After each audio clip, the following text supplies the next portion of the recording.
ہمارے اس سیشن روبرو میں جو ہمارے مہمان ہیں وہ اردو دنیا کے نثر اور شاعری کے بہت بڑے نام ہیں، جن کی پوری زندگی جو ہے وہ نہ صرف یہ کہ اردو کی خدمت کرتے ہوئے گزری، بلکہ انہوں نے وہ کمالات کیے ہیں۔ ابھی آپ لوگ ان کی گفتگو سنیں گے تو آپ کو اندازہ ہو جائے گا۔ میں سب سے پہلے اردو نثر کے حوالے سے بے پناہ کام کرنے والے بہت ہی بڑے آدمی جناب شکیل عادل زادہ صاحب سے گزارش کروں گا کہ اسٹیج پہ تشریف لائیے۔ جناب شکیل عادل زادہ صاحب۔ اس کے بعد میں اردو فکشن کے حوالے سے جو ایک بہت بڑا نام اسد محمد خان، آپ جو بھی اردو سے محبت کرتے ہیں، ناول ہو، افسانہ ہو، اس میں اسد بھائی کے نام، اس کے بغیر آپ آگے بھی نہیں بڑھ سکتے۔ اسد محمد خان۔ اور ہمارے جو تیسرے مہمان ہیں وہ جناب انور مسعود صاحب، جو اردو شاعری کا میرے خیال سے اس سے بڑا اس وقت مزاح کے حوالے سے کوئی دوسرا نام موجود نہیں ہے، مثال دینے سے ہم قاصر ہیں۔ جناب انور مسعود صاحب، بہت شکریہ۔ روبرو میں ہم پہلے نثر کے حوالے سے بات کریں گے کہ اردو نثر، افسانہ، ناول، اور اس میں چونکہ ہمارے ساتھ آج ہماری خوش نصیبی کے جناب شکیل عادل زادہ صاحب موجود ہیں، میں یہاں پہ تھوڑا سا کچھ باتیں کرنا چاہوں گا جو بہت ضروری ہیں، کیونکہ ہم سب لوگ ایک انفارمیشن ٹیکنالوجی کی اس دنیا میں رہ رہے ہیں کہ جہاں سیکنڈوں میں بھی نہیں بلکہ اس سے بھی جلد چیزیں ٹرانسفر ہو جاتی ہیں، منتقل ہو جاتی ہیں، پھیل جاتی ہیں، اور ایک سیلاب کی سی صورتحال ہے۔ لیکن آپ اگر ایک لمحے کے لیے سوچیں کہ آج سے 50 سال پہلے جو خط و کتابت کا زمانہ تھا، اور اس زمانے میں یا اس سے پہلے ایک مسلسل سفر چل رہا ہے، اس زمانے میں جو ادب کا لوگوں تک پہنچنا، وہ ایک کیسا دشوار کام ہوگا اور کس طریقے سے وہ کیا ہوگا۔ تو اس میں جو سب سے بڑا کام جناب شکیل عادل زادہ صاحب نے کیا، وہ ایک بہت مشہور ڈائجسٹ، آپ لوگوں نے جو اردو سے محبت کرتے ہیں یا پڑھتے ہیں یا اردو سے جن کا تعلق ہے، سبرنگ ڈائجسٹ۔ سبرنگ ڈائجسٹ نے اردو ادب کو پوری دنیا میں پھیلانے میں، آج ہم لوگ جو ان تمام لوگوں کے نام جانتے ہیں جو بڑے بڑے لوگ ہیں، تو اس میں شکیل عادل زادہ صاحب نے بہت بڑا کام کیا۔ اور یہ ڈائجسٹ بظاہر تو ڈائجسٹ ہے، لیکن میرا خیال ہے کہ یہ ادبی رسالے سے بھی کہیں زیادہ اس کی اہمیت ہے، اور یہ دنیا کے ایسی جگہوں پہ پہنچا، اور کس طرح انہوں نے کام کیا آج ہم ان سے بات کریں گے اس کے اوپر۔ تو سب سے پہلے ہم گفتگو کا آغاز کریں گے جناب شکیل عادل زادہ صاحب سے۔ شکیل صاحب، بہت شکریہ کہ آپ یہاں پہ تشریف لائے۔ تو میرا پہلا سوال آپ سے یہ ہے کہ ہمیں یہ بتائیے کہ اس بات کا آپ کو خیال کیسے آیا کہ اردو ادب کو، شاعری، افسانہ، کہانی، اس کو دنیا کے مختلف حصوں میں کس طرح پھیلایا جائے، اور کس طرح شروع ہوا یہ سفر؟ جناب، آپ کا سوال جو ہے اس کا جواب بہت طویل ہے، اور طوالت کی متحمل یہ کانفرنس اور یہ سیشن ہو نہیں سکتا، تو جو یاد آتا جائے گا بکھرا بکھرا وہ کہتا جاؤں گا۔ اصل میں یہ ابتدا ہوئی صحافت میں داخل ہونے کی، وہ جان ایلیا صاحب کی آباد کاری کے لیے ان کے دو بڑے بھائیوں رئیس امروی اور سید محمد تقی نے ایک رسالہ نکالا، انشا، جو قطعاً ایک ادبی اور علمی پرچہ تھا۔ اچھا، وہ رسالہ ہم نے طرح طرح کی اس میں کوششیں کر لیں، لیکن وہ رسالہ 1250 کی اشاعت سے زیادہ نہیں بڑھ سکا۔ 1250 ادبی پرچے کی اشاعت بہت بڑی چیز ہوتی ہے، لیکن وہ پھر گزارا نہیں ہوتا اس سے۔ اور ہم 3 آدمی اس سے متعلق تھے، جان ایلیا، ان کے بڑے بھائی سید محمد عباس اور میں پڑھ رہا تھا اس زمانے میں. چنانچہ انشا کو ہم نے یہ صورتحال دیکھ کے 62 میں، انشا نکلا تھا 57 میں، تو 62 میں ہم نے اسے کر دیا عالمی ڈائجسٹ. عالمی ڈائجسٹ یوں کیا کہ اس زمانے میں اردو ڈائجسٹ نے دھومیں مچا رکھی تھی، تو ہم نے اسے یکسر فکشن پرچہ کر دیا. اور اس میں بہزاد لکھنوی نے کچھ سلسلے شروع کیے، حکیم بڈھن، اور کچھ سلسلے انہیں ماورائی کہانیوں کے شروع کیے، اگیا بیتال، اور یاد ہے آپ کو وہ بہت سے ایسے سلسلے تھے. وہ بہت مقبول ہوئے، اور حیرت انگیز طور پر اس کی اشاعت بہت جلد 20,000 تک پہنچ گئی. تو ہمارے ذرا دن اچھے آ گئے. تو اس کے بعد یہ ہوا کہ وہ خاندان جو تھا وہ ایک طرح سے میرا گھر تھا، لیکن وہاں کچھ یہ محسوس ہونے لگا کہ اب جو اشاعت بڑھ گئی ہے تو وہ صورتحال نہیں ہے. تو میں نے وہ چھوڑ دیا. وہ کیوں چھوڑ دیا لمبا ہے. میں نے اپنا ایک ڈکلیریشن داخل کر رکھا تھا بہت پہلے، جس کا نام تھا سبرنگ ڈائجسٹ. وہ میں نے نکالا. تو میرا تجربہ جب تھا وہ تقریباً 11-12 سال کا تھا صحافت کا. سبرنگ جو ہے وہ اس میں ہم نے کوشش یہ کی کہ کچھ بدلا ہوا پرچہ ہو. تو اس میں ہم نے سر منہ سراسر سر بسر وہ فکشن کا پرچہ رکھا، اور دنیا بھر کا فکشن جو تھا اس کا ترجمہ کرایا. پھر کچھ عرصے کے بعد، میں مختصر کر رہا ہوں، پھر کچھ عرصے کے بعد ہم نے یہ کیا کہ اردو ادب کا انتخاب شروع کیا. اچھا ہوا کیا میں بتاؤں کہ سبرنگ کے پہلے سال میں اس کی اشاعت ہوئی 20,000، دوسرے سال میں 42,000، تیسرے سال میں 62,000، چوتھے سال میں 82 یا 80. اس کے بعد وہ 5 سال میں 1,00,000 کی اشاعت پر پہنچا، اور پھر وہ کوئی 1.5 سے اوپر تک چھپا، یعنی ایک 50 سے 60 تک. اچھا وہ کیوں اتنا مقبول ہوا؟ اس کی وجہ صرف اس میں منتخب کہانیاں تھیں. اردو ادب کے وہ نام جنہوں نے بہترین دلچسپ کہانیاں لکھی تھیں، جیسے کرشن چندر، عصمت آپا، راجندر سنگھ بیدی، اسد محمد خان جو یہاں بیٹھے ہیں، اور بہت سے لوگ، تو ان کی کتابیں، ان کے افسانے جب شائع کرنے شروع کیے ہم نے، وہ افسانے جو بہت دلچسپ تھے، یعنی جس میں ادب بھی تھا اور دلچسپی کا عنصر بھی شدید تھا، تو وہ شائع کیے. تو وہ اسی وجہ سے وہ بہت مقبول ہوا. اور یہ بھی ہوا کہ وہ ادیب جو اوجھل تھے افسانوں، وہ قارئین جو اوجھل تھے افسانوں سے، ان افسانوی مجموعوں سے، تو وہ پڑھنے لگے. انہوں نے افسانوی مجموعے طلب کرنے لگے مارکیٹ سے. یہ ہوا واقعہ.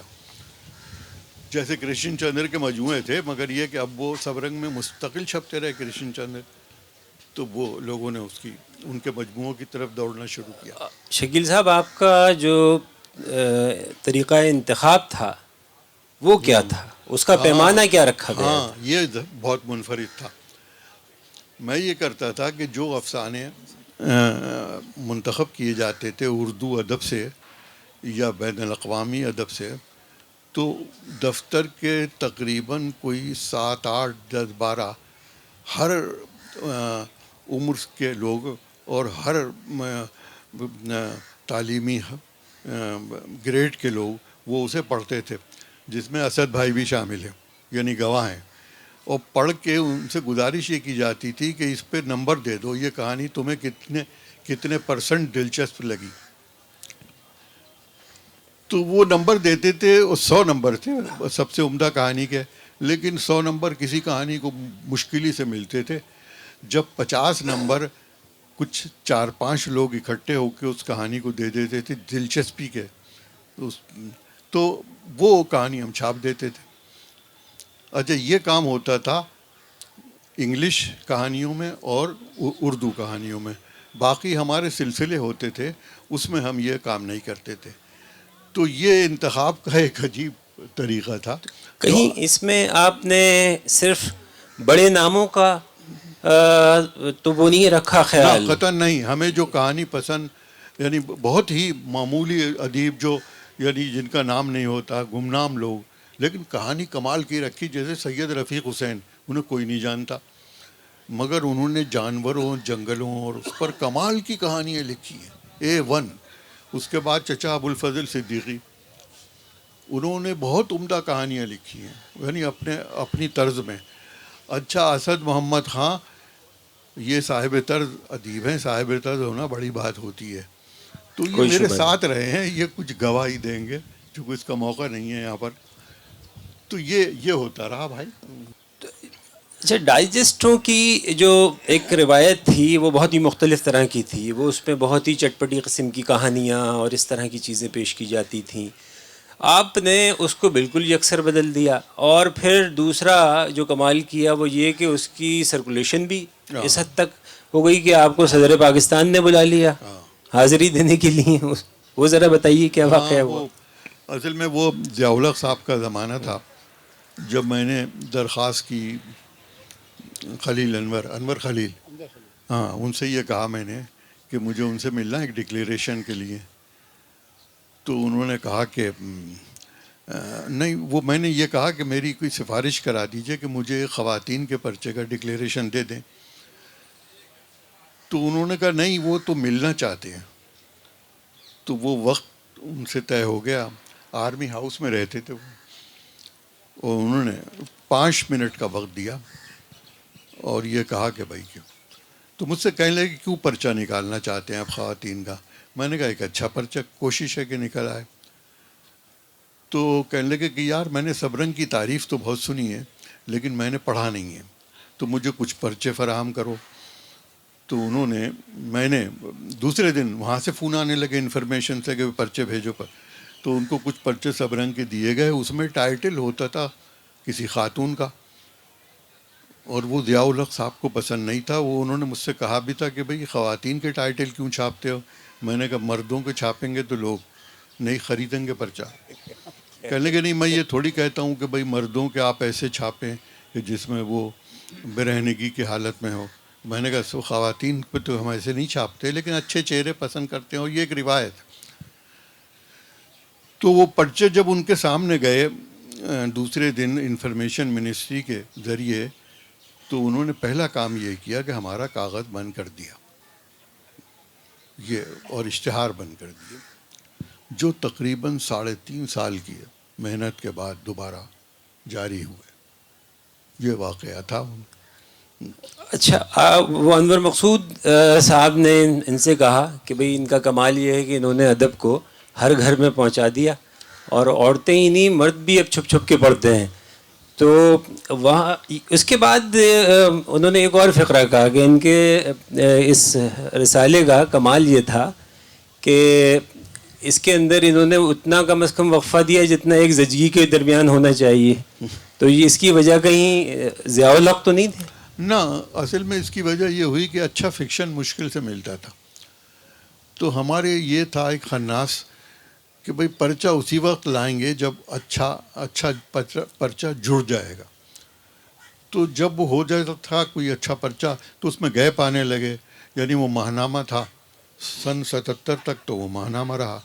اس کے بعد پھر وہ وقفے ہونے لگے، اور ایک وقفہ تو 3.25 سال کا ہوا. اس میں میری بیٹی بیمار ہو گئی تھی تو وہ نہیں ہو سکا. اچھا، یہ پورا انفرادی ایک جد و جہد تھی جس میں لوگ بہت شامل تھے. انور شعور تھے اور اسد بھائی تھے، اور اسد بھائی کو ملازم نہیں رہے وہاں پر. اسد بھائی ویسی اعانت کے طور پر وہاں بیٹھتے تھے، اور بہت سے لوگ تھے. تو یعنی یہ غیر کاروباری بات ہے کہ ایک پرچہ اچھے ہونے کی شرط پر آئے مارکیٹ میں، ورنہ نہ آئے. یہ ایک ایسا ڈائجسٹ تھا جس کا لوگ بہت شدت سے انتظار کیا کرتے تھے، اور لوگوں کی آپ نے وہ تشنگی مسلسل برقرار کیسے رکھی؟ ہاں، ورنہ عام طور پر ایک زندگی کے مزاج ہے، لوگ بھول جاتے ہیں. نہ اگر آپ اس کی تکرار کرتے رہیں عمدگی کی، اس کی دلچسپی کی، تو اور یہ اس میں واقعی سنسیئر ہو تو ہم آخر وقت تک ہوئے. یعنی اس کی مثال یہ ہے کہ جب پرچہ اچھا نہیں بن پاتا تھا تو ہم نہیں نکالتے تھے. تو اور یہ کہ یہ بھی ایک کمال کی بات ہے کہ وہ پرچہ اگر 1.5 سال میں بھی آتا تھا 2 سال میں آتا تھا تو لوگ اسے اسی ذوق و شوق سے خریدتے تھے, چونکہ یہ بات طے ہو چکی تھی کہ اس پرچے نے بددیانتی نہیں کرنی. بہت عمدہ بات ہے. ان کا ایک اور کمال یہ تھا کہ اس ڈائجسٹ نے آج سے 50 سال پہلے خصوصاً پاکستان میں کہ ادب کو ہی نہیں بلکہ مصوری کو بھی بہت پروموٹ کیا, بہت آگے پہنچایا ہے. جیسے مثال کے طور پہ اس سے پہلے ڈائجسٹ کے ٹائٹل کے اوپر فوٹوگراف چھپا کرتا تھا. تو یہ شکیل بھائی نے یہ شروع کیا کہ کسی آرٹسٹ سے کوئی پینٹنگ بنوا کے اس پہ چھاپنا شروع کی.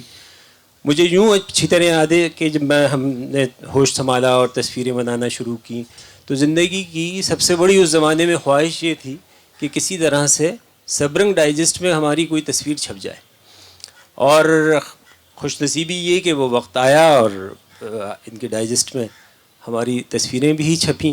تو وہ یہ مصوری کا جو ہے معاملہ وہ کس طرح سے آپ اصل میں سب چیزوں پہ غور کیا گیا. اور جو ایک روایت ہے انگریزی پرچوں کی کہ اس میں کہانی کے ساتھ اسے مصور بھی کیا جاتا ہے, تو وہ مصور میں نے صحیح بولا نا, کمال کیا ہے آپ نے بہت. تو یہ اگر مصور ہو تو تصویر بنانے والا, ہاں. اور اگر مصور ہو تو جس رسالے میں تصویریں ہوں اسے مصور کہتے ہیں. کیا کہنے کیا کہنے بہت صحیح کیا بات. کیا کہنا. ہم گفتگو کا سلسلہ آگے بڑھاتے ہیں. میری ایک اور خوش نصیبی یہ رہی کہ فکشن کا ایک بہت بڑا نام اسد محمد خان, جنہیں ہم پیار سے اسد بھائی کہتے ہیں, کہ میں ان کی کہانیاں, ان سے میری ملاقات نہیں ہوئی تھی اور میں ان کی کہانیوں پہ تصویریں بناتا تھا جو ڈائجسٹ پہ چھپتی تھیں, کہانیاں پڑھ کے. اور اس کے بعد ایک مرتبہ مجھے کسی موٹر سائیکل والے نے ٹکر مار دی, میرے ہاتھ پہ چوٹ لگ گئی. تو اسد بھائی اس دن وہاں پہ دفتر آئے تو میرے ہاتھ پہ چوٹ لگی ہوئی تھی, ہاتھ سوجا ہوا تھا. تو انہوں نے بہت پیار سے میرے ہاتھ کو پکڑ کے اس پہ پٹی باندھی اور بہت محبت سے کہا کہ مصور, ابھی تمہیں مصور اعظم بننا ہے تو اپنے ان ہاتھوں کا بہت خیال کرو. تو بہت محبت کے ساتھ جس طرح سے نہ صرف انہوں نے پٹی باندھی بلکہ ہاتھ بھی پکڑ لیا. تو ویسے کسی انہیں حسینہ کا ہاتھ پکڑنا چاہیے تھا. تو اسد بھائی سے ہم گفتگو. اسد بھائی کچھ ہمیں بتائیے کہ یہ سفر لکھنا کس طرح سے شروع کیا. یہ سب سے پہلی بات تو یہ کہ شاید 9ویں کلاس میں یا 7ویں کلاس میں تھا تو میرے اسکول میں, وہاں میرے والد آرٹ ماسٹر تھے, اور ریاست میں 3 ہی اسکول تھے. میں بھوپال میں پیدا ہوا تھا, 2 شہر بھوپال میں اور ایک قصبہ 27 میل دور ہے رائے سین, ایک اسکول وہاں. تو میں 8ویں یا 7ویں کا واقعہ سناتا ہوں کہ ہمارے ایک استاد نے کہ جنہوں نے مجھے اردو ادب بھی پڑھایا تھا, مجھ سے کہا کہ تم کچھ لکھو اسکول کے رسالے کے لیے. تو میں نے کہا درست فرمایا, میں لکھتا ہوں. تو میں نے خاکہ لکھا. ایک ہمارے کلاس میٹ تھے, سیدھے آدمی تھے, ٹال خوب, میں تو جتنا ٹال ہوں آپ کو دیکھ اندازہ ہی ہوگا. تو وہ ماشاءاللہ 6'2" یا 6'3" تھے, اشفاق بھائی. تو ان کا ایک خاکہ میں نے لکھا, بہت مزے کے آدمی تھے وہ, اور ایسا لکھا کہ اشفاق بھائی خفا نہیں ہوئے, اور بلکہ انہوں نے خاص ہنستے ہوئے کہا کہ ابے یہ بہت تم نے مزے کا لکھا ہے. تو وہ میں نے دے دیا چھپنے کو. میرے والد ایڈیٹر تھے, انہوں نے وہ افسانہ چھاپا. اسی زمانے میں گاندھی جی کا ارتحال ہوا, گاندھی جی گزر گئے. تو ہیڈ ماسٹر نے, عبدالعزیز خان صاحب, انہوں نے کہا کہ تم ایک اتنا اچھا خاکہ لکھا ہے, اب یہ ایک اتنا بڑا ایونٹ ہے ہندوستان کے لیے, تم اس پر لکھو. تو میں نے 2.5 صفحے کا ایک نغمے کی موت یہ کہہ کر واہ. اور اس میں نے یہ بتایا کہ اتحاد اور یگانگت اور پیار کو اگر کسی شخص نے ہماری ہوش و حواس ہوش سنبھالتے اس پر کام کیا ہے تو وہ گاندھی جی تھے. اور آج یوں سمجھیے کہ ایک نغمے کی موت ہو گئی. تو یہ یہ چھپ گیا اور چھپ گیا. اور ہمارے آرٹ یعنی استاد نے ہمارے والد سے کہا کہ اس کو لکھنے کی طرف مائل رکھنا. انہوں نے کہا یہ تصویریں بناتا رہتا ہے ہر وقت. تو انہوں نے کہا ٹھیک ہے تصویریں بھی اچھی بناتا ہے. اور اس زمانے میں بامبے آرٹ اسکول تھا جے اسکول آف آرٹس. تو وہاں سے میں نے ایک ڈپلومہ بھی کر لیا تھا. تو تصویریں اور جم کے میں بنانے لگا تھا. کیا کہنا. تو انہوں نے یہ کہا کہ ٹھیک ہے یہ بھی کرو اور یہ جو استاد نے کہا ہے تو تم کہانیاں بھی لکھو. تو خیر کہانیوں پر اتنا زیادہ سنجیدہ میں نہیں ہوا. کچھ خاکے لکھے, کچھ کبھی کبھی کرتا رہا. اور پھر مجھے پاکستان آنا پڑا. میں نے اس لیے کہا کہ ایک انقلابی جماعت کمیونسٹ پارٹی آف بھوپال قائم ہوئی جو اس زمانے میں بین تھی پورے ہندوستان میں. انڈیوائڈیڈ انڈیا میں کمیونسٹ پارٹی بین تھی. تو ہم نے کچھ اپنے 48-49 میں اس میں کچھ ایکٹیویٹی دکھائی, جلسے کیے. اور میرے ماموں اللہ بخشے اس وقت ڈپٹی سپرنٹینڈنٹ پولیس تھے, وہ کچھ 6 دفعہ انہوں نے والدہ سے کہا کہ اس کو روکیے اور یہ کیا کر رہا ہے, یہ جلسے ولسے کر رہا ہے اور یہ کسی بھی جلسے میں چلا جائے تو یہ کمیونسٹ کی کیا تک ہے. خیر پکڑ لیا گیا. خیر 16 دن تک ہم حوالات میں بند رہے. ماموں کی وجہ سے انہوں نے جیل نہیں بھیجا, ورنہ 6-7 دن جیل بھیج دیا جاتا ہے کسی بھی آدمی کو. اس کے بعد وہ 16 دن آ گئے. وہ کسی ٹریننگ پروگرام میں گئے تھے. انہوں نے کہا معافی نامہ لکھو. ہم نے نہیں لکھا.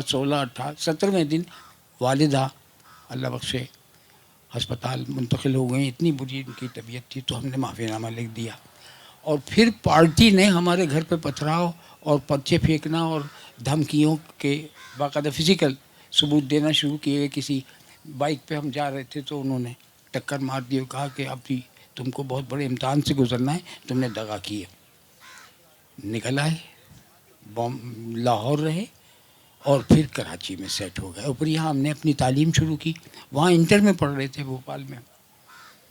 اور اس کے بعد سن 60 سے ایک خیال یہ پیدا ہوا کہ ہم مصوری کا سامان تو خرید نہیں سکتے تو کریں کیا.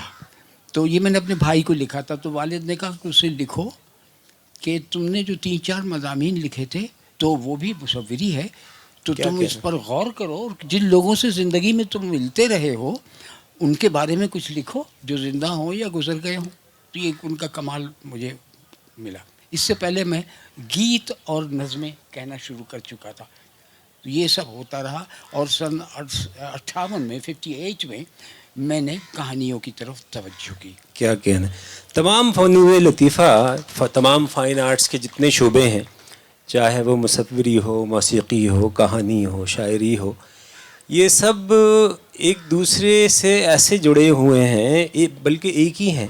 صرف اظہار کا ایک طریقہ بدل جاتا ہے.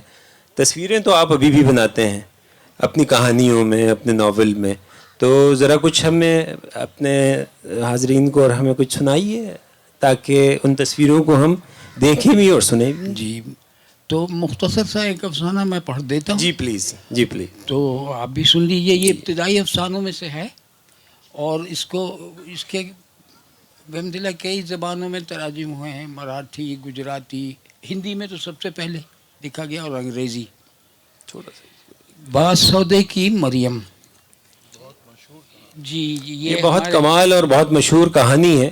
اور یہ ہم اس حساب سے خوش نصیب ہیں کہ تخلیق کار کی زبان سے اس کی تخلیق سننا وہ ایک سعادت سے کم نہیں ہوتی. تو یہ مریم کو میں نے اپنی شعور کی زندگی میں خوب بھرپور انداز میں دیکھا. وہ صرف محبت کرنا جانتی تھیں اور ڈسپلن وغیرہ کا ان کا کوئی مسئلہ نہیں تھا، یہ ہماری والدہ کا حکم چلتا تھا اور وہ ہم کو قابو میں رکھتی تھیں. تو باسودے والی کی شفقتوں کو پر ایک مختصر سا افسانہ. مریم کے خیال میں ساری دنیا میں بس 3 ہی شہر تھے. مریم کے خیال میں ساری دنیا میں بس 3 ہی شہر تھے، مکہ، مدینہ اور گنج باسودا. مگر یہ 3 تو ہمارا آپ کا حساب ہے. مریم کے حساب سے مکہ مدینہ ایک ہی شہر تھا، اپنے حجور کا شہر. مکہ شریف میں ان کے حجور تھے اور گنج باسودے میں ان کا ممدو ان کا چھوٹا بیٹا تھا. اس کے رخسار پر اتنا بڑا ناسور تھا، بعد میں ڈاکٹروں نے ناسور کاٹ پیٹ کر رخسار میں ایک کھڑکی بنا دی تھی جس میں سے ممدو کی زبان پانی سے نکلی ہوئی مچھلی کی طرح تڑپتی رہتی تھی. واہ واہ واہ. مجھے یاد ہے پہلی بار مریم نے اماں کو سرجری کا یہ لطیفہ سنایا تو میں کھی کر کے ہنسنے لگا تھا. اگر مریم اپنے کھردرے ہاتھوں سے کھینچ کھانچ کے مجھے اپنی گود میں نہ بھر لیتی تو میری وہ پٹائی ہوتی کہ رہنا اللہ کا. اے دلہن بچہ ہے ری دلہن بچہ ہے. مگر اماں نے غصے میں 2-4 ہاتھ جڑ ہی دیے جو مریم نے اپنے ہاتھوں پر روکے اور مجھے اٹھا کر اپنی کوٹری میں قلعہ بند ہو گئیں. میں مریم کے اندھیرے قلعے میں بڑی دیر تک ٹھس ٹھس کر کے روتا رہا. وہ اپنے اور میرے آنسو پوچھتی جاتی اور چیخ کر خفا ہو رہی تھی. ایری دلہن یہ اللہ کی دین ہے، نبی کے امتی ہیں، اللہ کی دین ہے، نبی کے امتی ہیں. انہیں مارے گی کوٹے گی تو اللہ نبی خوش ہوں گے تجھ سے. توبہ کر دلہن توبہ کر. واہ واہ واہ واہ. توبہ کر دلہن. پھر وہ طرح سے کھڑکی اور مچھلی والا لطیفہ سنا کر مجھے بہلانے لگی. تو بیٹا ڈانگدروں نے کیا کیا کہ حرامیوں نے ممدو کے گال میں کھڑکی بنا دی اور کھڑکی میں سے تھرک. مریم کا دل بہت بڑا تھا اور کیوں نہ ہوتا، اس میں ان کے حجور کا مکہ مدینہ آباد تھا اور سینکڑوں باسودے آباد تھے جن میں ہزاروں لاکھوں گل گتھنے ممدو اپنی گول مٹول مٹھیوں سے مریم کی دودھوں بھری ممتا پر دستک دیتے رہتے تھے. انا بوا واہ واہ واہ واہ. گول مٹول مٹھیوں سے مریم کی دودھوں بھری ممتا پر دستک دیتے رہتے تھے. انا بوا دروازہ کھولو، اللہ کی دین آئے ہیں، نبی کے امتی آئے ہیں. مریم نے میرے ابا کو دودھ پلایا. وہ میری کھلائی اور میری پناہ تھیں. وہ میرے بھانجے بھانجیوں کی انا تھیں اور ابھی زندہ ہوتی تو انہی بھانجے بھانجیوں کے بچے اپنے چارج میں لیے بیٹھی ہوتی. میری 3 پشتوں پر مریم کا احسان ہے. واہ. میں نے ایک بار مریم کے قلعے میں گھس کر ان کی پھٹلیا سے گڑ کی ایک بھیلی چرا لی. مریم بچوں کو بگاڑنے والی مشہور تھیں، مگر مجال ہے جو بڑے جرائم میں کسی کی حمایت کر جائیں. انہوں نے فوری طور پر اماں سے میری رپورٹ کر دی اور اماں خدا انہیں خوش رکھے جاگیردار کی بیٹی کھری پٹھانی اپنی اولاد سے کوئی گھٹیا فعل منسوب ہوتے دیکھ ہی نہیں سکتی. انہوں نے جلال میں آ کر الٹا مریم سے ان بولا کر دیا. واہ واہ واہ. ابا کو پتہ ہی نہیں تھا کہ گھر میں سرد جنگ جاری ہے. وہ اسی طرح عشاء کی نماز کے بعد 15-20 منٹ کے لیے مریم کے پاس بیٹھ کر ان کا حال احوال پوچھتے، مریم کے پاؤں دابنے کی کوشش کرتے اور ان کی پیار بھری جھڑکیوں کی دولت سمیٹ کر اپنے کمرے میں سونے چلے جاتے. 3-4 دن میری یہ 2 جنتیں ایک دوسرے سے پرگشتہ رہیں اور میں گناہ گار عذاب جھیلتا رہا. اماں نے مریم کی دیکھ بھال میں کوئی کوتاہی تو نہ کی، مگر مریم کا سامنا ہو جاتا تو اماں کے نازک خد و خال آپ ہی آپ سنگ و آہن بن جاتے. مریم زیادہ تر اپنی کوٹری میں محصور رہیں اور شاید روتی رہیں. آخر 4-5ویں دن میں پھوٹ بہا اور پٹائی کے خوف سے بے نیاز ہو کر اماں کی گود میں سر رکھ کر میں نے اقبال جرم کر لیا. اماں کے پاؤں تلے کی زمین نکل گئی، بس ایک غضب کی نگاہ کی مجھے ایک طرف دھکیل کر اٹھ کھڑی ہوئی اور بجلی کسی تیزی سے مریم کے گلے میں داخل ہو گئی۔ انا بوا تمہارا مجلہ تو چور نکلا، بوا ہمیں معاف کر دو۔ میں نے کباڑ کی آڑ سے دیکھا کہ مریم لرزتے ہاتھوں سے اماں کے دونوں ہاتھ تھامے انہیں چوم رہی ہیں، کبھی ہنستی ہیں، کبھی روتی ہیں، اور کبھی اماں کو چپت لگانے کا ڈرامہ کرتی ہیں۔ بسری دلہن بس کر، چپری دلہن چپ کر، دیکھ میں مار بیٹھوں گی۔ مریم سیدھی سادی میواتن تھیں، میری خالہ سے مرتے دم تک صرف اس لیے خفا رہیں کہ عقیقے پر ان کا نام فاطمہ رکھ دیا گیا تھا۔ دلہن بی بی فاطمہ تو ایک ہی تھی، نبی جی سرکار کی شہزادی تھیں، دنیا آخرت کی بادشاہ تھیں۔ ہم دوزخ کے کندے بھلا ان کی برابری کریں گے؟ توبہ توبہ توبہ استغفار۔ واہ واہ واہ واہ واہ واہ۔ مریم محرم میں نویں اور 10ویں کی درمیانی شب خشوع و خضوع سے تعزیے، سواریاں اور اکھاڑے دیکھتی، خوب خوب پاپڑ پکوڑے کھاتی کھلاتی، اور 10ویں کو صبح ہی سے وضو بنا کے بیٹھ جاتی۔ ہم لڑکوں کو پکڑ پکڑ کر دن بھر شہادت نامہ سنتی یا کلمہ طیبہ کا ورد کرتی، اور خدا مغفرت کرے کلمہ شریف بھی جس طرح چاہتی پڑھتی۔ لا الہ الا اللہ، نبی جی رسول اللہ، حضور جی رسول اللہ۔ واہ۔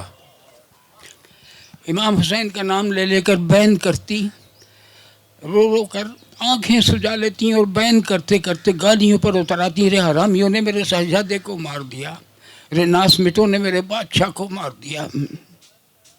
محرم میں وہ ہم لڑکوں کو حسن حسین کے فقیر بناتی تھی، ہمارے کرتے ہرے رنگ دیتی، گردنوں میں کلاوے ڈال دیتی، اور چھوٹی چھوٹی بٹونیاں سی کر ان میں 2 آنے کے پیسے ڈال سیفٹی پنوں سے ہمارے غریبانوں میں ٹانک دیتی تھی۔ حق مغفرت کرے ہمارے دادے میاں مرحوم تھوڑے سے وہابی تھے، ابا بھی ان سے کچھ متاثر ہیں، پر محرم کے دنوں میں مریم کے آگے کسی کی وہابیت نہ چلتی۔ 10 روز کے لیے تو بس مریم ہی ڈکٹیٹر ہوتی، مگر یہ ڈکٹیٹری بھی جیو اور جینے دو کے اصول پر چلاتی تھی۔ ہمیں فقیر بنا کر چپکے سے سمجھا دیتی تھی، رے دیکھ رہے بیٹا بڑے میاں جی کے سامنے مت ہی جانا۔ واہ واہ۔ اور بڑے میاں جی بھی خدا ان پر اپنی رحمتوں کا سایہ رکھے، کمال بزرگ تھے، ظاہر تو یہ کرتے تھے جیسے مریم کی ان باتوں سے خوش نہیں ہیں، پر ایک سال محرم کے دنوں میں مریم باسودے چلی گئی، ہمارے گھر میں نہ شہادت نامہ پڑھا گیا، نہ ہائے حسین ہوئی، نہ ہم فقیر بنے۔ عاشورے پر ہم لڑکے دن بھر ہاکی کھیلتے رہے، عصر کی نماز پڑھ کر دادا میاں گھر لوٹ رہے تھے، ہمیں باڑے میں ادھم مچاتے دیکھا تو لاٹھی ٹیک کر کھڑے ہو گئے، ابے کرسٹانو تم حسن حسین کے فقیر ہو، بڑھیا نہیں ہے تو جانگیے پہن کے ادھم مچانے لگے۔ واہ واہ ادھم مچانے واہ لگے، واہ واہ واہ، کیا کہنا۔ ابے کرسٹانو تم حسن حسین کے فقیر ہو، بڑھیا نہیں ہے تو جانگیے پہن کے ادھم مچانے لگے۔ یہ نہیں ہوتا کہ آدمیوں کی طرح بیٹھ کر یاسین شریف پڑھو، یاسین شریف پڑھو، حسن حسین کے نام پر یاسین شریف پڑھو، بڑے میاں جی کے نام پر یاسین شریف، مریم کے نام پر اور ان کے ممدو کے نام پر، کہ ان سب خوبصورت ناموں سے تمہاری یادوں میں چراغاں ہے۔ مگر میں ممدو کو نہیں جانتا، مجھے صرف اس قدر علم ہے کہ ممدو باسودے میں رہتا تھا اور ڈاکٹروں نے اس کے گال میں ایک کھڑکی بنا دی تھی اور اس کھڑکی کے پٹ مریم کی جنت میں کھلتے تھے۔ واہ واہ واہ واہ واہ۔ اور میں یہ بھی جانتا ہوں کہ جب مریم بڑے سوز کے ساتھ خواجہ پیا جرا کھولو کیوڑیاں گاتی تھیں تو اماں کی کوئلوں جیسی آواز ان کی آواز میں شامل ہو کر مجھ پر 1000 جنتوں کے دروازے کھول دیتی تھی۔ میں اماں کے زانوں پر سر رکھ کر لیٹ جاتا اور خواجہ پیا کو سروں کے معصوم جھلوکوں سے درشن بانٹتے دیکھا کرتا۔ سنا ہے میری اماں موج میں ہوتی ہیں تو اب بھی گاتی ہیں، خدا انہیں ہنستا گاتا رکھے، پر مریم کی آواز تھک کر سو چکی ہے یا شاید ایک لمبے سفر پر روانہ ہو چکی ہے، اور مکے مدینہ شریف کی گلیوں میں پھول بکھراتی پھر رہی ہے، یا باسودے کے قبرستان میں ممدو کو لوریاں سنا رہی ہے۔ سفر مریم کی سب سے بڑی آرزو تھی، وہ حج کرنا چاہتی تھی۔ ویسے تو مریم ہمارے گھر کی مالک ہی تھی، مگر پتہ نہیں کب سے تنخواہ لے رہی تھی۔ ابا بتاتے ہیں کہ وہ جب اسکول میں ملازم ہوئے تو انہوں نے اپنی پہلی تنخواہ مریم کے قدموں میں لا کر رکھ دی۔ مریم پھول کی طرح کھل اٹھی۔ اپنی گاڑھی کی چادر سے انہوں نے ایک چمنی کھول کے ملازمہ کو دی کہ جا بھاگ کے بازار سے جلیبیاں لیا۔ واہ، مریم نے خود ان جلیبیوں پر کلمہ شریف پڑھا اور تنخواہ اور جلیبیاں اٹھا کر بڑے غرور کے ساتھ دادا میاں کے سامنے رکھا ہے۔ بڑے میاں جی مبارکی ہو، دولہے میاں کی تنخواہ ملی ہے۔ پھر اس تنخواہ میں سے وہ بھی اپنی تنخواہ لینے لگیں، جو پتہ نہیں انہوں نے 1 روپیہ مقرر کی تھی کہ 2 روپے۔ مریم کا خرچ کچھ بھی نہیں تھا۔ باسودے میں ان کے مرحوم شوہر کی تھوڑی سی زمین تھی جو ممدو کے گزارے کے لیے بہت تھی، اور بکریاں تھیں جن کی دیکھ بھال ممدو کرتا تھا۔ بڑا لڑکا شتاب خان ریلوائی میں چوکیدار تھا اور مزے کرتا تھا۔ برسوں کسی کو پتہ نہ چلا کہ مریم اپنی تنخواہوں کا کرتی کیا ہیں۔ پھر ایک دن وہ ڈھیر سارے کلدار روپے، میلے کچیلے نوٹ اور ریزگاری اٹھائے ہوئے ابا کے پاس پہنچی اور انکشاف کیا کہ وہ حج کرنے جا رہی ہیں۔ کرائی کی یہ رقم ان کی برسوں کی کمائی تھی۔ یہ مکہ مدینہ فنڈ تھا جو مریم خبر نہیں کب سے جمع کر رہی تھی۔ ابا نے گن کر بتایا کہ 9 سینکڑے 3 بیسی 7 روپے کچھ آنے ہیں۔ مریم کو اس سے غرض نہیں تھی کہ کتنے ہیں، وہ تو سیدھی سی بات پوچھ رہی تھی کہ ان سے مکے مدینے کا ٹکٹ مل جائے گا یا نہیں۔ ابا نے بتایا کہ بے شک مل جائے گا۔ مریم نے تیاریاں شروع کر دیں۔ وہ اٹھتے بیٹھتے چلتے پھرتے گنگناتی رہتی ہے کہ خواجہ پیا جلا کھولو کہ بڑی۔ واہ، ان پر مکے مدینے کی کھڑکیاں کھلی ہوئی تھیں اور ان کھڑکیوں سے نبی جی کے مقدس پیراہن کی خوشبو چلی آ رہی تھی۔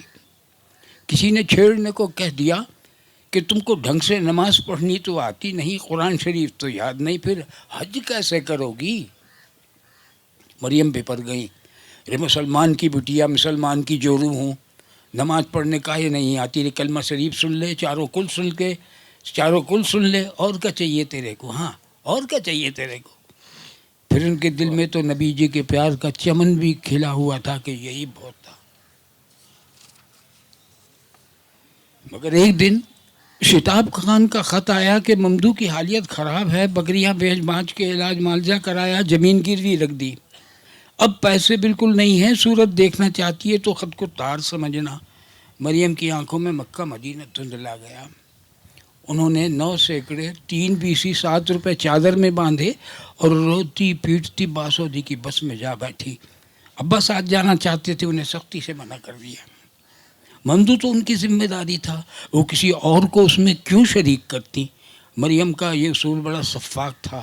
انہوں نے باسودے خیریت سے پہنچنے کا خط تو لکھوا دیا، پر ممدو کے بارے میں ایک لفظ نہیں لکھوایا۔ مہینے گزر گئے۔ کسی نے بتایا کہ وہ ممدو کو علاج کے لیے اندور لے گئی ہیں۔ پھر پتہ چلا کہ بمبئی میں سابو صدیق کی سرائے میں نظر آئی تھیں۔ پھر پتہ چلا کہ ممدو مر گیا ہے۔ پھر ایک لٹی لٹائی مریم گھر لوٹ آئی۔ واہ، میں اسکول سے گھر پہنچا تو دیکھا کہ مریم صحن میں بیٹھی اپنے مرے ہوئے بیٹے کو کوس رہی ہے۔ حرامی تیرا ستیہ ناس جائے رے ممدو، تیری ٹٹری نکلے اور بد جناور، تیری قبر میں کیڑے پڑے، میرے سبرے پیسے خرچ کرا دیے، ایری دلہن میں مکے مدینے کیسے جاؤں گی؟ بتا رہی دلہن اب کیسے جاؤں گی؟ ابا نے کہا میں تمہیں حج کراؤں گا۔ اماں نے کہا نہ بوا، ہم اپنے جہیز والے کڑے بیچ دیں گے، تمہیں حج کرائیں گے۔ مگر مریم چپ نہ ہوئی، 2 دن تک روتی رہی اور ممدو کو کوستی پیٹتی رہی۔ لوگوں نے سمجھایا کہ آخر دولہے میاں بھی تو تمہارا ہی بیٹا ہے، وہ اگر تمہیں حج کرواتا ہے تو ٹھیک ہے، مان کیوں نہیں جاتی؟ مگر مریم تو بس احسان کرنا جانتی تھی، کسی بیٹے کا بھی احسان اپنے سر کیوں لیتی؟ انہوں نے تو اپنی کمائی کے پیسوں سے حج کرنے کی ٹھانی تھی۔ ممدو کے مرنے کے بعد مریم شاید ایک دفعہ اور باسودے گئیں اپنی زمین کا تیا پانچا کرنے، پھر اس کے بعد ممدو کا، پھر اس کے بعد باسودے کا زوال شروع ہو گیا۔ مریم کے چوڑے چکلے میواتی سینے میں بس ایک ہی شعر بسا رہ گیا، ان کے حضور کا شعر۔ وہ اٹھتے بیٹھتے نبی جی حضور جی کرتی رہتی، کبھی تو یوں لگتا تھا کہ انہیں قرار سا آ گیا ہے، شاید اس لیے کہ ان کے بھولے بھالے منصوبہ کار ذہن نے ایک نیا مکہ مدینہ فنڈ کھول دیا تھا۔ ابا نے بڑے شوق سے لحاف سلوا کر دیا، مریم چپکے سے جا کر بیچ آئیں۔ عید آئی، مریم کے بھی کپڑے بنے، خدا معلوم کب کتنے پیسوں میں وہ کپڑے بیچ دیے۔ ابا اماں سمیت ہم سب کو جو ایک ایک آنا عیدی دیتی تھیں فوری طور پر بند کر دی۔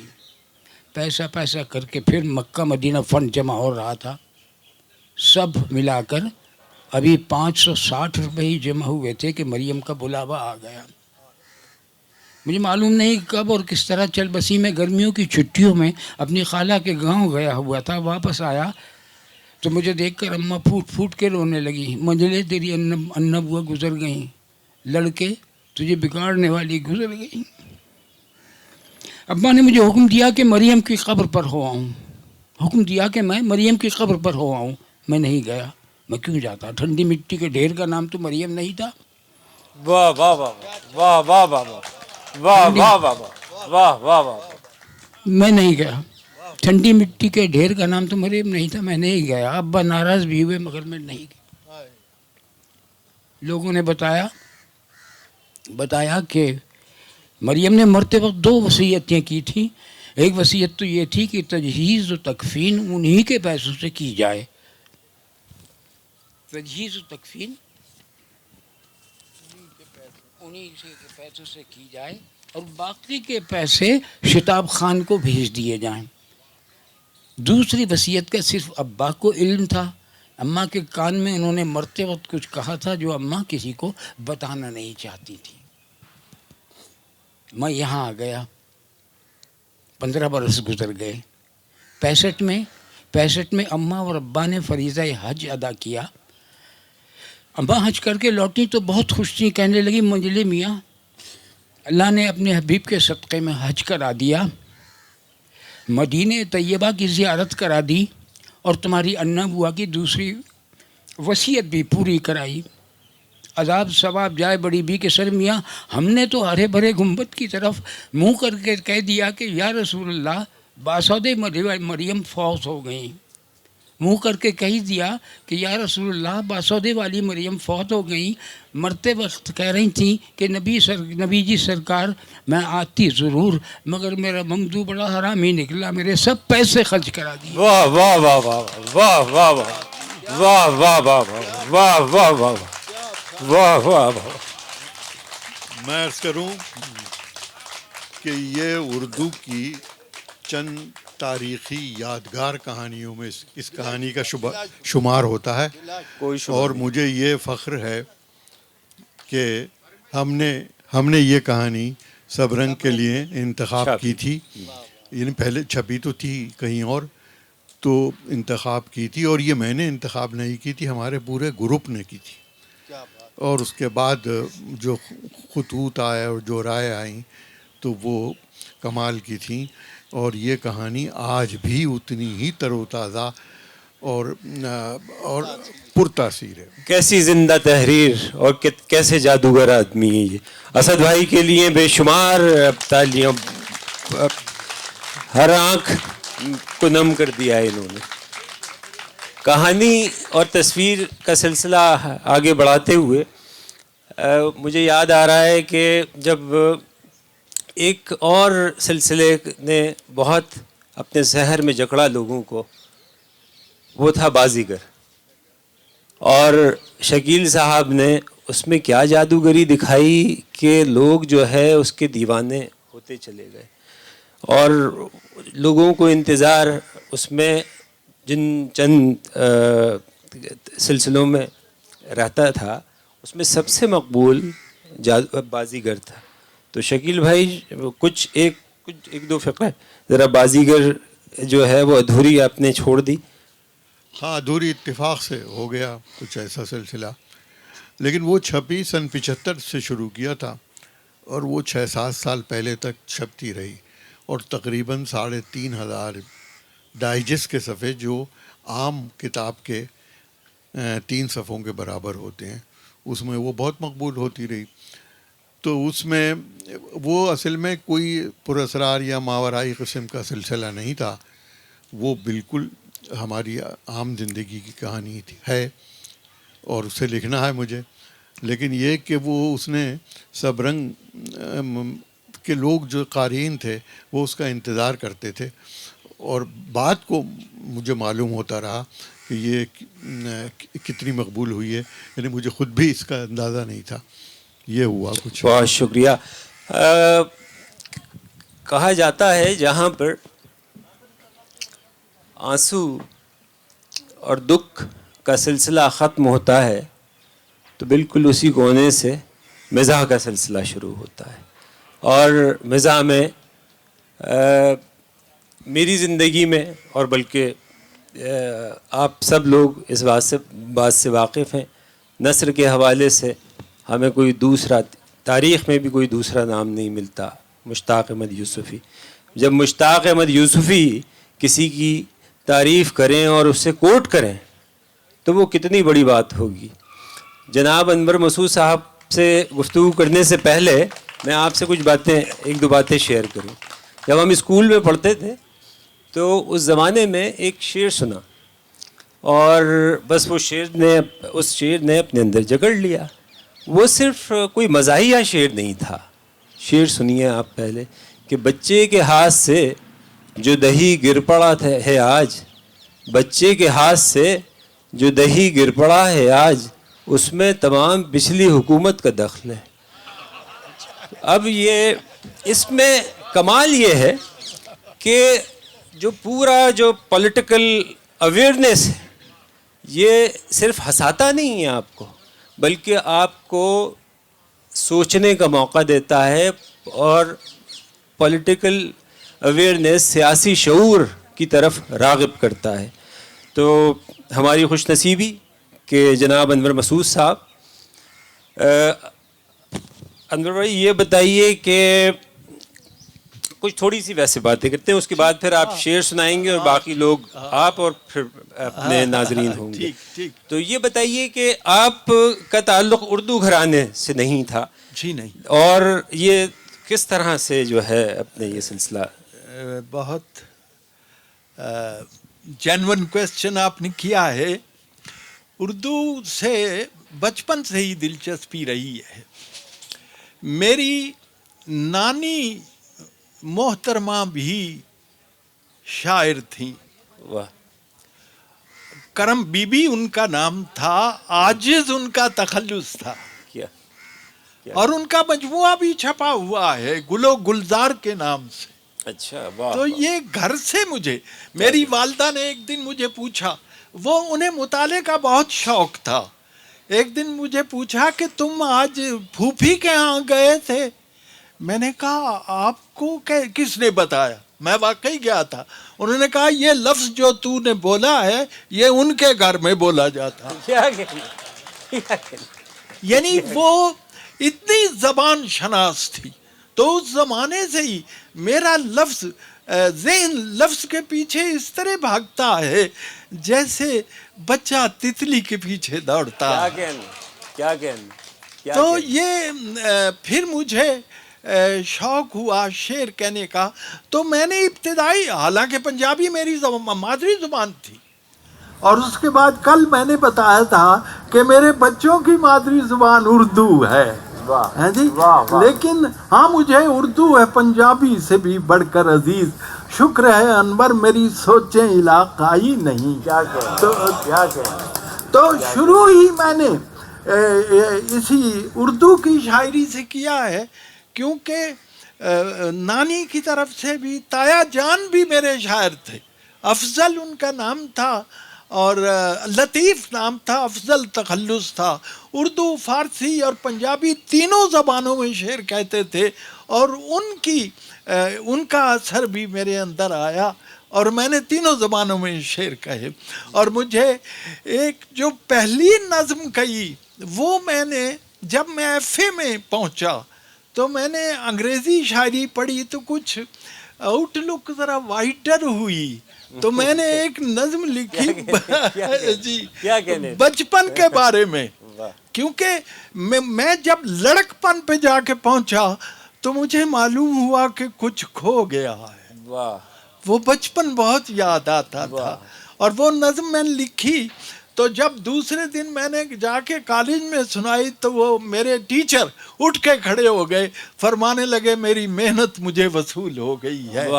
جی تو وہ اس کا ایک شعر سنا دیتا ہوں اس نظم میں جو آج بھی اپلیکیبل ہے میری ساری شاعری پر, کہ بڑا سیدھا شعر ہے. بلکہ یاد ہے مجھے کہ جب میں نے ایک مشاعرے میں وہ نظم پڑھی تو انڈیا سے ایک خط گیا کسی کی پسندیدگی کا, حالانکہ وہ شعر ہے سیدھا سادھا, جو ہنسنا ہنسانا ہوتا ہے رونے کو چھپانا ہوتا ہے. کیا کہنے واہ واہ واہ, پھر پڑھیے واہ واہ واہ. جو ہنسنا ہنسانا ہوتا ہے رونے کچھ, مطلب کتنی اس میں ساتھ کی آ گئی. میری خوش نصیبی یہ ہے شاہد کہ مجھے اللہ نے بڑے اچھے ٹیچر دیے.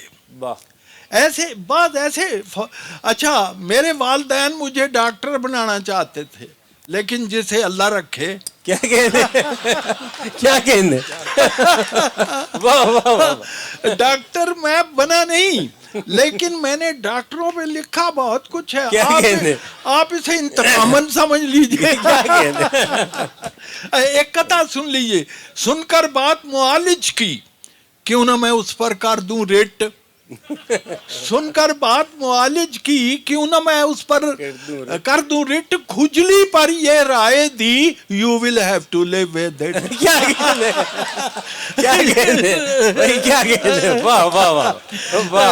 تو جناب جی آپ جو پوچھنا چاہیں.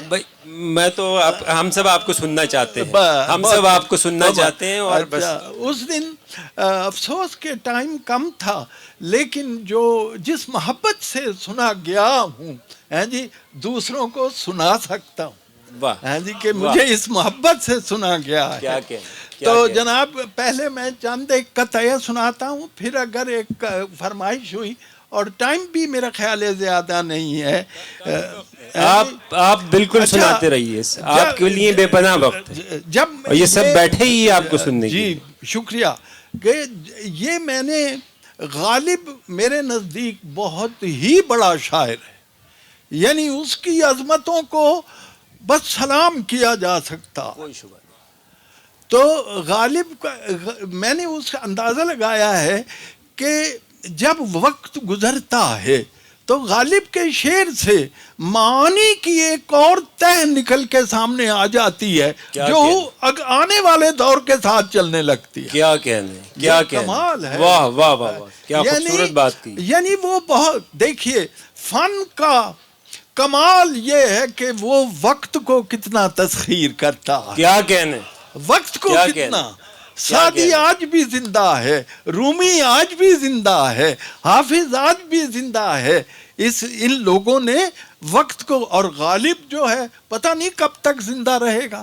تو میں نے کہا اچھا, میں نے گرہ لگائی غالب کے ایک مصرے کو ملاحظہ کیجیے.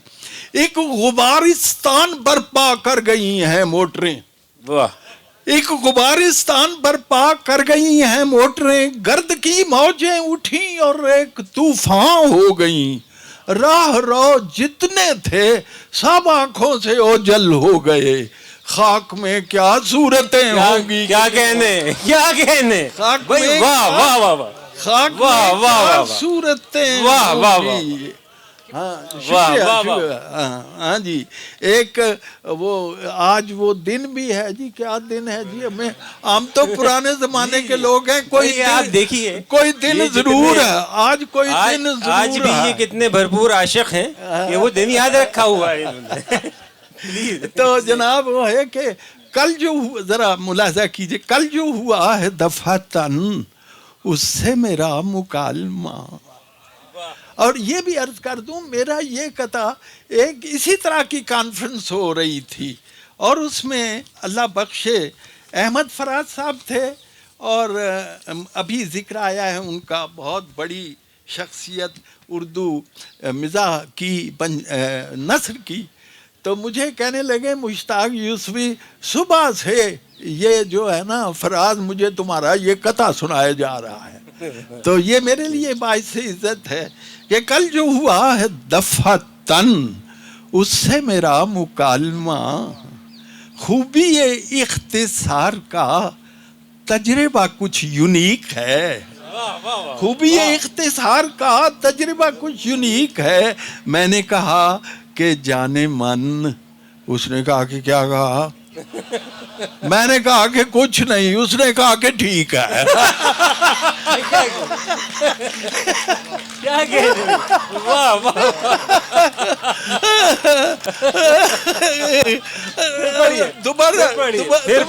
پڑھیے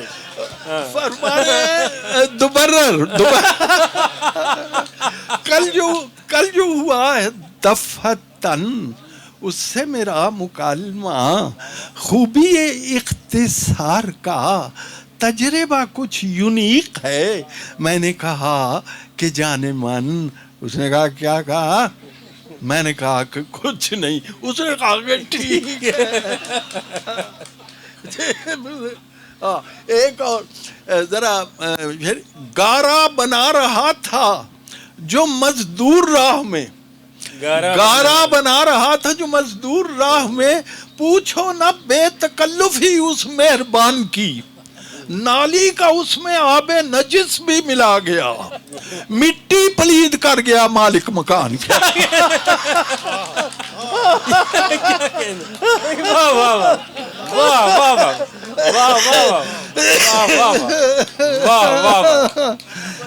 اچھا جی جی. گارا بنا رہا تھا جو مزدور راہ میں. پوچھو نہ بے تکلفی اس مہربان کی. اور جی پوچھو نہ بے تکلفی اس نالی کا اس میں آب نجس بھی ملا گیا. مٹی پلید کر گیا مالک مکان کی. اس قطعے کا عنوان ہے مہمان. این راحت ہیں ہمیں سب اس کی خاطر داریاں. این راحت ہے ہمیں سب اس کی خاطر داریاں. دال روٹی اپنے حصے کی جو ہے کھاتا رہے. سانس کے مانند ہے انور ہمیں مہمان عزیز. سانس کے مانند ہے انور ہمیں مہمان عزیز. عرض اتنی ہے کہ بات آتا رہے جاتا رہے. عرض اتنی ہے کہ آتا رہے جاتا رہے. بہت شکریہ آپ کی بہت محبت ہے جی. ایک یاد آیا قطع میر تقی کا ایک شعر ہے کہ کھلنا کم کم کلی نے سیکھا ہے تیری آنکھوں کی نیم خوابی سے. میر کے ہاں جملہ ملاحظہ کیجئے کم کم بہت زیادہ ہے.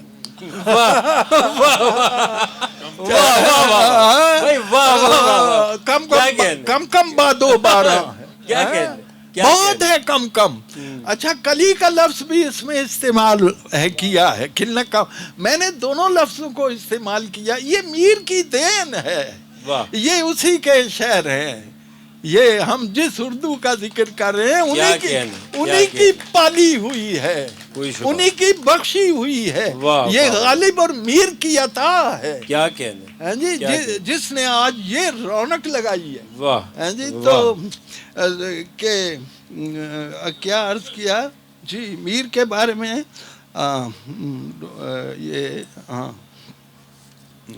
کیا میں گویا کم کم ہے. میں نے دونوں لفظ گویا کم کم ہے دید کا امکان. گویا کم کم ہے دید کا امکان. آرزو کی کلی نہیں کھلتی. آرزو کی کلی نہیں گرچہ نزدیک ہے گلی تیری پر ہمیں پارکنگ نہیں ملتی. بھائی واہ واہ واہ واہ، پھر پڑھیے، واہ واہ واہ، کیا عمدہ پارکنگ استعمال. گویا کم ہے دید کا امکان، آرزو کی کلی نہیں کھلتی. ہاں جی، گرچہ نزدیک ہے گلی تیری پر ہمیں پارکنگ نہیں ملتی. جناب فرمائش کی ایک غزل سنا دیتا ہوں. بنیان وہ بھی سنا، وہ سنائی تھی بنیان. جی پہلے ایک غزل سن لیں. ہاں، میر درد کا ایک شعر ہے غلط گر گمان میں کچھ ہے، تجھ سوا بھی جہان میں کچھ ہے. کیا بڑا شعر ہے کیا کہنے. کہ ایک ہی ہستی ہے جو واجب الوجود ہے، باقی فلسفے کی اصطلاح میں باقی ممکن الوجود ہے، جو کبھی تھے اور کبھی نہیں ہوں گے، اور وہ ہستی جو ہمیشہ سے ہے ہمیشہ رہے گی، وہ واجب الوجود ہے. ہاں جی، تو انہوں نے لکھا اس کا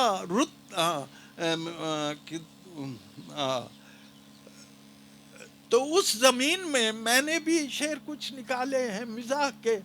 ہاں جی، ہے غلط گر گمان میں کچھ ہے، تجھ سوا بھی جہان میں کچھ ہے. تو میں لکھا کہ اس کا رتبہ دکان میں کچھ ہے، کیا کہنے. اس کا رتبہ دکان میں کچھ ہے، جس کسی مرتبان میں کچھ ہے. واہ. اس کا رتبہ دکان میں کچھ ہے، جس کسی مرتبان میں کچھ ہے. ہم کھڑے ہیں درخت چلتے ہیں، ایسا لگتا ہے پان میں کچھ ہے. کیا کہنے. واہ واہ واہ واہ واہ واہ واہ واہ واہ واہ. ہم کھڑے ہیں ہم کھڑے ہیں درخت چلتے ہیں، ایسا لگتا ہے پان میں کچھ ہے. شکل حسب مقام زیور کی، شکل حسب مقام زیور کی، ناک میں کچھ ہے، کان میں کیا کہنے. ناک میں کچھ ہے، کان میں کچھ ہے. اچھا جی، ڈاکٹر سے ہے لازمی پرہیز، ڈاکٹر سے پرہیز، ڈاکٹر سے ہے لازمی پرہیز. جان ہے تو جان میں کچھ ہے، جان ہے تو جہان میں کچھ ہے. نقل کرنے پہ جب ہے پابندی، فائدہ امتحان میں کچھ ہے.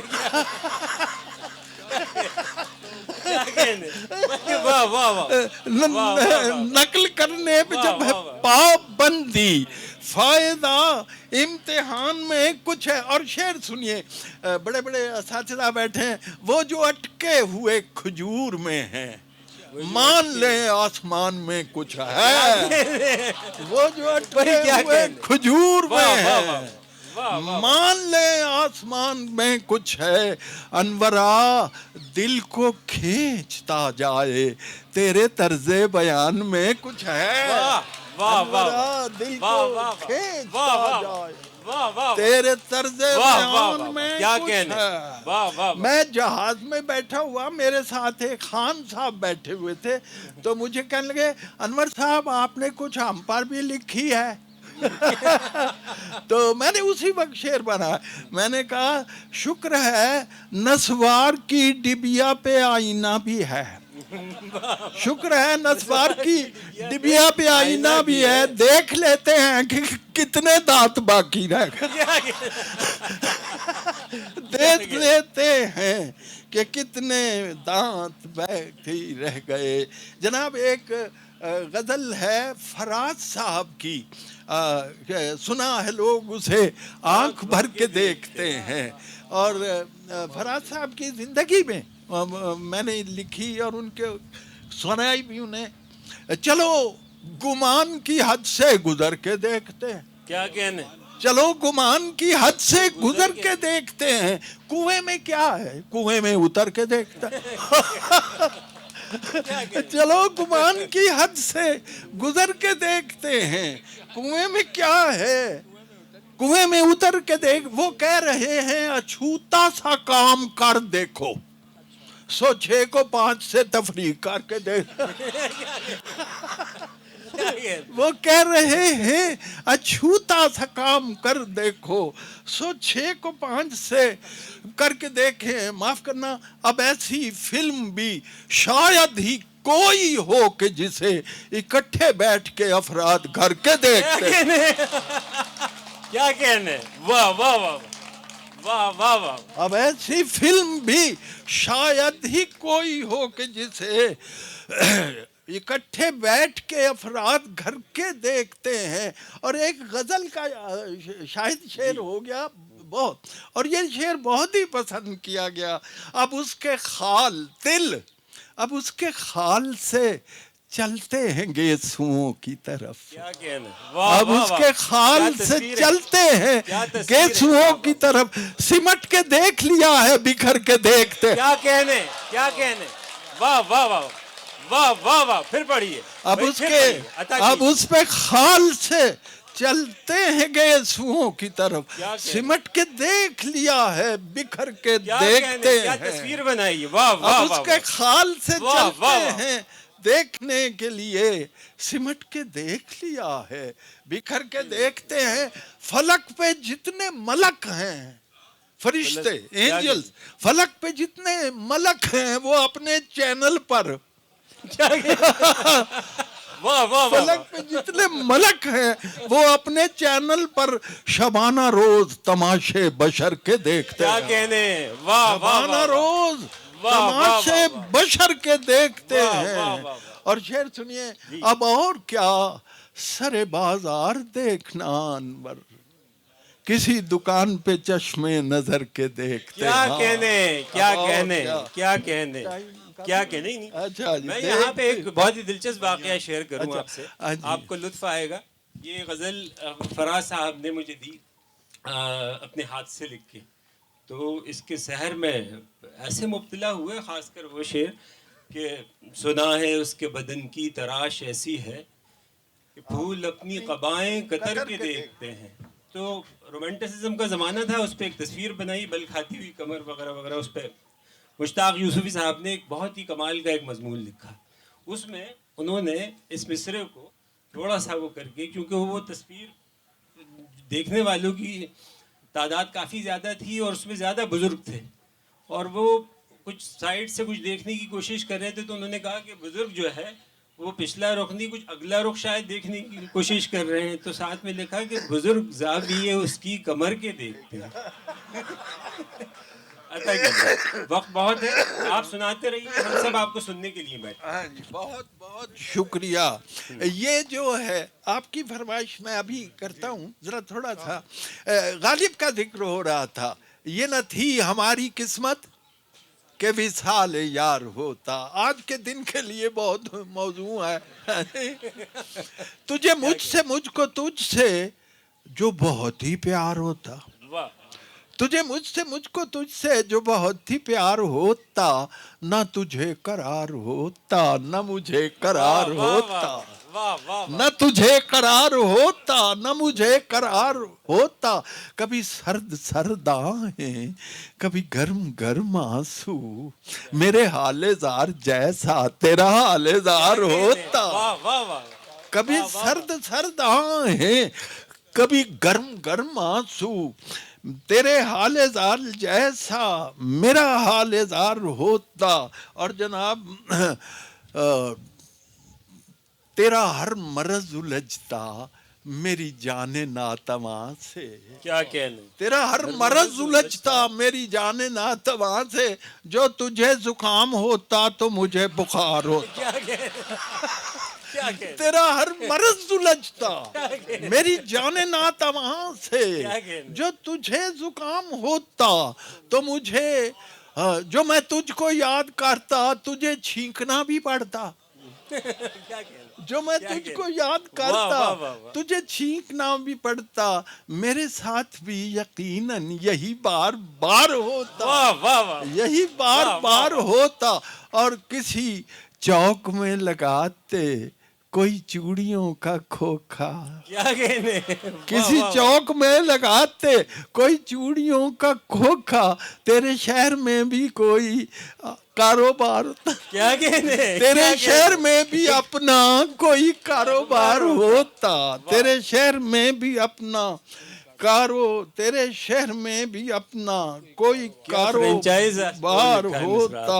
اور لفظ بنایا ہے غم و رنج عاشقانہ غم و رنج عاشقانہ نہیں کیلکولیٹر آنا کیا کہنے غم و رنج عاشقانہ نہیں کیلکولیٹر آنا اسے میں شمار کرتا جو نہ بے شمار ہوتا اسے میں شمار کرتا جو نہ بے شمار ہوتا. اور شعر سنیے اسد صاحب. ہاں جی. وہاں زیر بحثات خط و خال و خوبے خوبا. واہ واہ واہ واہ واہ واہ. ہاں جی. واہ واہ اور شکر ہے میں اس طرح نہیں بولا خط و کھاڑو میں نہیں بولا. وہاں زیر بحثات خط و خال و خوبے خوباں غم عشق پر جو انور کوئی سیمینار ہوتا. کیا کہنے واہ واہ واہ واہ واہ واہ واہ واہ. پھر پڑھیے غم عشق پر جو انور ویلنٹائن ڈے کے لیے لکھا ہے کوئی سیمینار ہوتا. جناب شکیل صاحب کی فرمائش ہے بنین میری نظم جو ہے وہ میں سنا دیتا ہوں. تو وہ بہت سی فرمائشیں. اچھا جل مل لو جی. سب سے پہلے یہ سنیے یہ نظم ہے پنجابی کی. جی آپ چلیں سنائیے. ساریاں نظماں تے کٹھیاں نہیں سنائیاں جا سکتا. کیا بات. تو جناب یہ عرض ہے کہ بسوں میں سفر میں نے اس نظم کے لیے 3 سال بسوں کا سفر کیا ہے. اور میں دیکھتا تھا یہ لوگ جو بیچتے ہیں کیا بیچتے ہیں کس طرح بیچتے ہیں. اور پھر میں نے نوٹس لینے شروع کر دیے. تخلیق بڑی پراسرار چیز ہے مرموز ہے بہت. تو اتنا بار ہو گیا میرے پاس کہ وہ ان کی باتیں لکھ کے اب اس میں سے نظم نکالنی تھی. ایک جملہ جی کیا بات ہے نہیں آپ سناتے رہیے. ہاں ایک جملہ عرض کروں گا کہ لٹریچر یہ نہیں کہ کیا لینا ہے لٹریچر یہ ہے کہ کیا چھوڑنا ہے. کیا بات کیا چھوڑنا ہے. آپ نے فالتو پتھر ہٹانا ہے باقی تاج محل رہ جائے. ہاں جی یہ بڑا. تو میں نے 3 سال یہ لکھ کے وہ پھر نظم بن گئی اس میں نکالی. بس کھڑی ہوئی ہے تو بندہ آ گیا بس ہی چک بندہ آ گیا. میرے والوں سارے بھن بھائیاں نو سلام ہوئے. میرے والوں سارے بھن بھائیاں نو سلام ہوئے. جاتکاں بزرگاں تے مائیاں نو سلام ہوئے. لاری والا اجے کچھ دیر کھلوے گا سپاں والا باوا تساں سنیا تے ہوئے گا. تے بچہ اج جس بابنو سے آندا ہے سرما میں ویچنا جگ سارا جاندا ہے. کدرے نہ اج جے سرمے دا جوڑے 7 بوٹیاں دا عرق تے نچوڑے. انہیں کئیاں چشمیاں دا پانی پیتا ہویا ہے سونف تے گلاب وچ کھرل کیتا ہویا ہے. ہاں جی پاویں کڈی سجی ہوئی آئی ہوئی اکھ ہوے لالیاں تے چوباں دی ستائی ہوئی اکھ ہوے دھند ہوے جالا ہوے پاویں ہن ککرے. کیا کہنا. دھند ہوے جالا ہوے پاویں ہن ککرے. اکھاں وچوں پانی وگے نالے اکھ رڑکے. چند دا وی چاننا جے اکھیاں نہیں سہندیاں اٹھدیاں بہندیاں تراٹاں ہون پیندیاں. پیڑ مک جاندی ہے تے سوج لے جاندی ہے. اکو ہی سلائی نال ٹھنڈ پے جاندی ہے. کیا کہنے. واہ واہ واہ. ایک ہی سلائی نال ٹھنڈ 20 دی نہ 10 دی نہ 5 والی بات ہے. لاری دے مسافراں نو خاص ہی رعایت ہے. تے کھٹ کے چلانے نہیں. میں کارخان ذرا مصرع دیکھے جو پہلے مصرع لکھا تھا یہ دوسرا مصرع. کھٹ کے چلانے نہیں میں کارخانے دوستو. ہاں جی چار آنے کیا کہنے. تے پائے جڑا سرما و ناز کر بڑے پڑھے لکھے لوگ بیٹھے ہیں. میں نے ناز کے لفظ کی بڑی سٹڈی کی ہے.